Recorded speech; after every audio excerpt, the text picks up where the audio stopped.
The Chaser Report is recorded on Gadigal land. Striving for mediocrity in a world of excellence. This is the Chaser Report. Hello and welcome to the Chaser Report with Dom and Charles, and huge news, Dom. Oh, look, we haven't previously been much good at doing business deals, Charles, but I'd like to say today we've absolutely smashed it. We've got a merger to announce, an exciting merger that's going to really take this podcast to the next level. People might be wondering, who have they merged with? Which other brand would want to associate themselves with the Chaser Report? Well, there weren't many contenders, but we can announce today, Charles, that we've struck a deal with the Saudi-backed Daily Dismemberment podcast.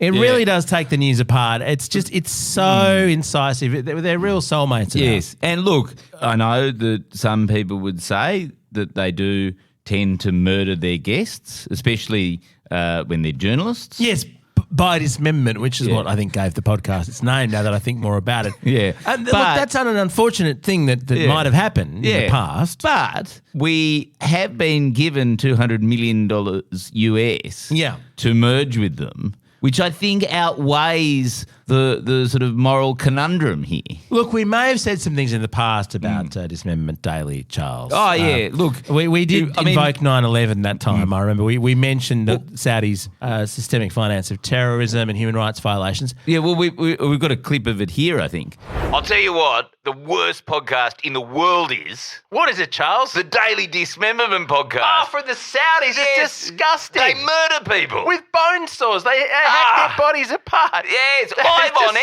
Disgusting. You would never, ever have anything to do with that podcast. Never, Over ever. my dead, dismembered body. No. Would we ever do anything to do with that podcast? Least of all, Charles, we will never, ever merge with them. They're just scum. Never. Over my kids' dead bodies. It is unfortunate what you had to do to your children to get the deal over the line, Charles.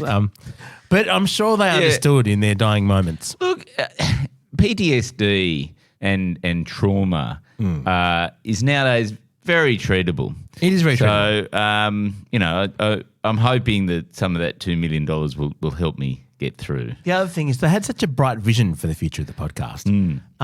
Basically, the podcast having lots more money. Yes. In return for, well, it's not sports washing, it's more pod washing, their reputation.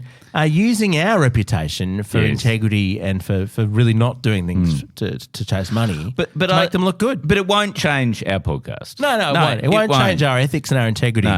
No. Speaking of which, coming up on the show, we're going to talk about that hoax called climate change. Yeah. How good is oil, honestly? Oh, yeah. I mean, I get extra petrol from the Bowser these days. I get twice as much as I need, pour some down the drain just to make sure we use more of it. Also, have we talked about that amazing vision for the future that MBS has, the line, the building in the Saudi desert, 160 kilometres long. That is such a good idea. It's a great idea. And any episodes we may previously have recorded about how terrible they're gone. The concept is they've gone. They've been gone. dismembered, really, haven't they? The Chaser Report. News you know you can't trust. So, there's an analogy here, some might say, Charles, with what's happened with the PGA Tour. They really showed us the light on this one. Just because you've previously condemned, let's say, the Live Golf Tour as sports washing by a murderous regime, that's actually what the commissioner of the PGA Tour said.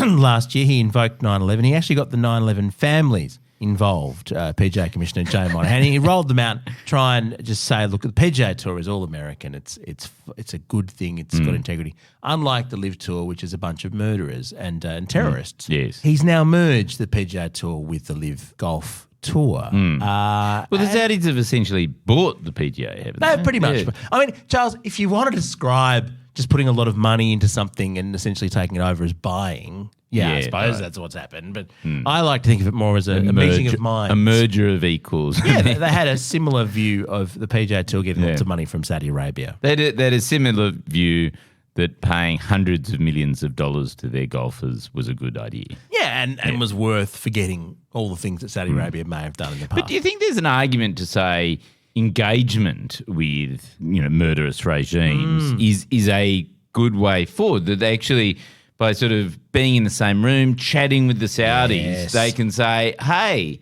by the way, MBS, maybe murder a few less journalists. Well, that's what I've always said, Charles. I mean, the analogy is kind of like this. Would you rather have them outside the tent murdering in or inside the tent murdering out? And I suppose if the bone saws are pointed in the other direction, you don't even need to look at it. And I mean, people like Tiger Woods turned down, Charles, not always known for his ethics and integrity in all parts of his life. He turned down an offer of potentially more than $700 million from the Live Tour, saying, and I'm quoting, that an endless bit of money is not a way to create legacies. It's about more than that. And it turns out that an endless bit of money is an endless bit of money, and that's quite a good thing. So all the golfers who, encouraged by the PGA Tour, like McIlroy and so on, who condemn the Live Tour, they're now having to pivot and say, well, I guess we're going to work with the Saudis after all. But do you think maybe this is good for murdering?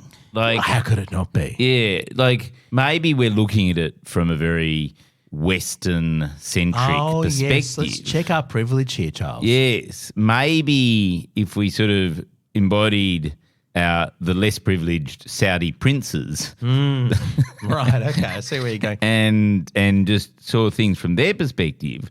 You know, in some ways, having bothersome, know-it-all,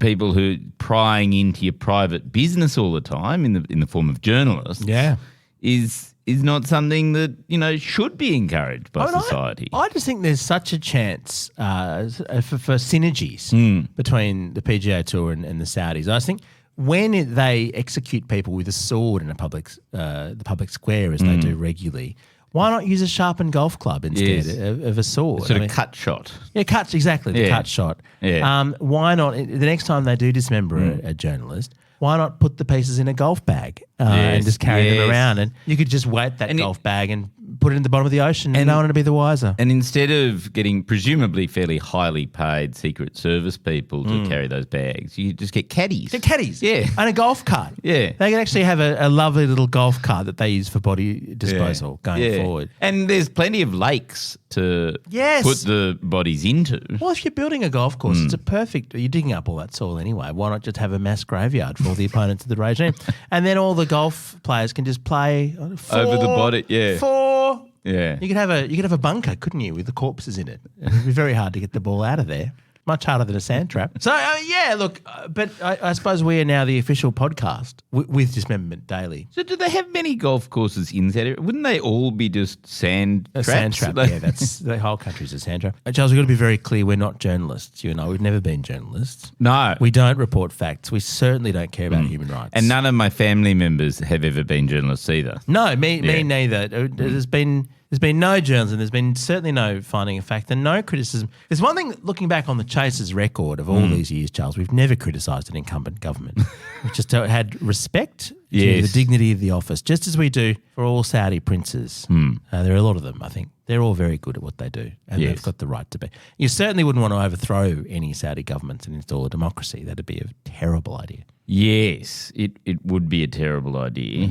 Because women might vote then, wouldn't they? Or participate in public life in any way, which is not a thing in Saudi Arabia. In the same way we've sort of merged with our Saudi counterpart podcast, do you think maybe our political systems should also merge? What a good idea. And then we could eliminate female suffrage as part of the raft of reforms. Yes. Which I think would greatly disadvantage the Labor Party, wouldn't it? Just think how wealthy Australia would be, though, if we did combine with the Saudis. I mean, we've got things that they would like space and grass. We've obviously got a lot of desert as well, so that'd be comfortable. And I just think we'd have to suspend all rights and so on. Yes. And have basically a religious dictatorship. Well, but the thing is, right. Victorians have already been living under Dan Andrews. Oh, they have it. So what is the difference between MBS and Dan Andrews, really? No, exactly. The Herald Sun actually thinks, I don't know, they say that Dan Andrews is worse than, well, you know what he did with the staircase. Mark McGowan's gone. Maybe Mark McGowan's gone because he knew the Saudi merger was coming. Yeah. And he thought, well, I'm not needed anymore. All we have to do is just turn a series of very blind eyes and just let the money roll on in. Yes. What's going to happen to the PGA Tour when Saudi Arabia stops having all that money from petrol, when electric cars take over? What do they do then? I suppose that's... But I mean, there's Saudi money now, but in 50 years... presumably they will still be quite effective at murdering. Oh, yes, of course. They're not going to get any worse at that. And so they might be a bit too scared. I mean, do you think, actually, that raises the question, do you think maybe part of this negotiation was, the head of the PGA went over to chat to the Saudis. Yeah. They opened up and showed him the bone saw, and suddenly it seemed like a much better idea to merge operations. Yeah, I'm just looking at some of the both sides of politics actually condemned the deal, and the Democrats in the Congress have said they're going to very carefully at every little bit of it. In fact, Senator Chris Murphy, Democrat of Connecticut, wrote on Twitter, "So weird. PGA officials were in my office just months ago talking about how the Saudis' human rights record should disqualify them from having a stake in a major American sport. I guess maybe their concerns weren't really about human rights." No, they weren't, were they? It's good to have that out in the open, I think. So, but hang on, you read that on the Saudi owned Twitter. Oh, yeah, don't they own, that's right, they own Twitter now, don't they? Yeah, how is he allowed to write that on Twitter? That doesn't make any sense. Well, they'll have to sort that out. Yeah, I think. I mean, you know what they say, just dismember one senator with bone saws and the rest will fall into line. The Chaser Report. News a few days after it happens. Who next? Like, golf has come under the Saudi fold. FIFA has also done lots of. Oh, there's lots. Yeah, there's lots of. They're quite late to the party with this. I mean, the sports washing. Qatar did it first. I mean, and Abu Dhabi with Manchester City. I mean, it's just Qatar had the World Cup. Abu Dhabi bought Manchester City and bought the Premier League. My team, Arsenal, came second to it. A team which we know cheated. We actually know that they broke the financial rules in soccer and spent too much on their salary. It just doesn't matter. If they've just won the title, even though they clearly bought it, it doesn't matter. So I think what we need, to have fair competition, we just need everything to be owned by different Middle Eastern countries. And that way they would compete against each other. So who should buy cricket? Why not Bahrain? Yes. Yeah, they often host cricket, don't they? And the UAE, they're probably already happy to They probably already are. Well, I think they're actually negotiating. The UAE is negotiating at the moment with the Indian League about... Oh, the IPL. Yeah, that's right. About sort of buying a sort of 6-week franchise. Yeah, so the Saudis, I think, want to buy a cricket. So it's well underway. We don't have to help with that. Right, okay. Deal. Okay. They could buy, I think they should buy Hollywood. Well, that would be a rounding error on their wealth. It would be a rounding error to buy Hollywood now. And it'd be nice because they'd make all the women cover up, wouldn't they? Can you imagine how popular movies would be if every female cast member was just head to toe covered up at all times? Just the Saudi way. Presumably they have their own domestically made film and television that with only men. It's basically like much of Australian television. It's just men. But also to make it much cheaper. It'll just seem like Channel 7. Sure, they'll go. I'm just imagining in a Saudi-owned Hollywood, you could say you had Margot Robbie. No one would know because she'd be covered up head to toe. Much cheaper. Much cheaper. Yes. You could get a man under there like Shakespearean times. Oh, I like that. Because more jobs for men. More jobs for men. That's good. That's true. I mean, women have come so far in Hollywood. They haven't got equal pay. No. But they're also stars. Yes. And the Saudis would put a stop to that if they bought Hollywood. I'm thinking a little bit more laterally here. Oh, yeah. Like, I think maybe they need to buy the renewables industry. Oh, I'm sure they're already trying to do that, aren't they? Isn't that? Yeah, well, they're trying to buy solar panels from China and put it in the Sahara Desert at the moment. Yeah, we'll better look at that in the future. No, well, they should. I mean, what you would do if you were them is you'd use all your petro wealth to take over the renewables industry and then just shutter it. And then shut it down. Shut it down. Do you think maybe they could buy Greta Thunberg? Surely. I mean, I think, like you sort of go, but Greta would never sell out. Well, they said that about the PGA Tour. They said that about the PGA Tour. Suddenly, $700 million. I don't know, if I was Greta, I'd be thinking... It'd be very hard to work out the crossover points, wouldn't it? With Greta Thunberg's approach, which is, young women speaking out globally, not going to school, not following the rules. Yes. And being heard. The thing about Greta is that she speaks and people listen. Yes. Which goes really against Saudi values. I don't know where the crossover point is. But isn't it like she has a makeover? Oh. It's like one of those Hollywood movies where it's coming of age story. And she was a climate activist from Sweden. They were a brutal government from Saudi Arabia.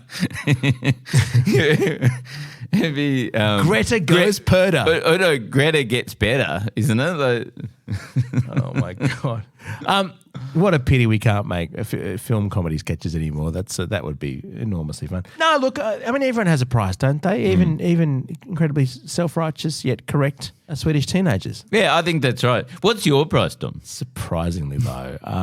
I mean, I basically minimum wage. Don't say that. Say that it's really high. It's very, our price is very. This is a premium podcast. It's Yeah. free. I mean, you can buy this podcast for what is it, $3.99 a month? At the moment? No. You got to be thinking like you got to say something like, "I would never sell out for less than $200 million." I would never sell out to the Saudis. Didn't we already do that at the start of the podcast? Anyway, no, but me, if they wanted to buy me personally, it'd cost at least 5 figures. Yeah. Which is $500 and $500 and 0 cents. That's 5 figures. Yeah. I think I'm a little bit more expensive than that. Yeah, okay. Yeah, fair enough. I had a friend who once said, never do anything illegal for less than $10 million, which I thought was a good ballpark. I think with inflation, that's more like 20 million now.